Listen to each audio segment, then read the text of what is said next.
they'll build a business, whatever it might be. Yeah. Do you think it's possible for us in this conversation to increase the probability of their success? You said you don't think you can make someone an entrepreneur, but is there things you can do to increase their probability of success? Yes, there are a couple of things that you must achieve to be successful. And let me explain what they would be. And this is not some academic study. This is real data from real situations of real CEOs I've worked with and learned from, because I used to work for guys like Steve Jobs and others in my career.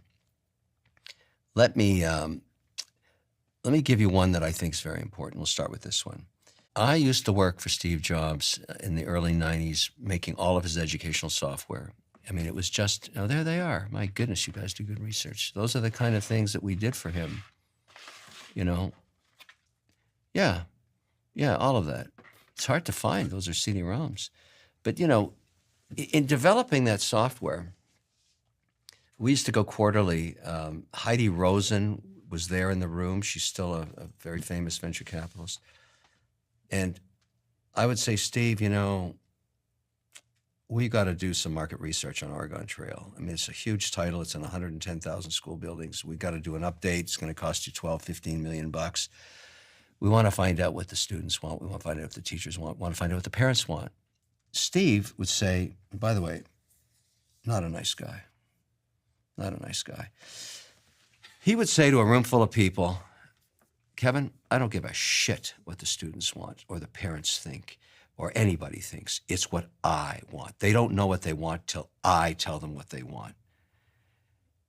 And I said, Steve, you sound like such an asshole.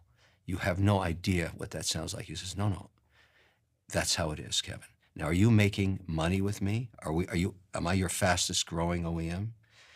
Have we not been wildly successful and continue to be? I said, yes, Steve, that's true. He said, then fucking shut up and do what I say. That's how he would talk to you. 100%. And here's what I learned. Look how wildly successful he was. But here's why. There's a concept that he understood that very few people focused on back then in the early 90s of signal-to-noise ratio. What was so brilliant about Jobs that I tell every CEO now, and I don't care if you're an S&P 500 CEO or you're just starting a business, his vision of signal was the top 3 to 5 things you have to get done in the next 18 hours. Not your vision for the business next week or next month or next year, just the next 18 hours you're awake. You're going to get those 3 things or those 5 things done that you have deemed critical for your mission. They must get done today. Anything that stops you from doing that is the noise. So this signal-to-noise ratio to be successful for Steve Jobs was 80-20. 80 signal, 20 noise.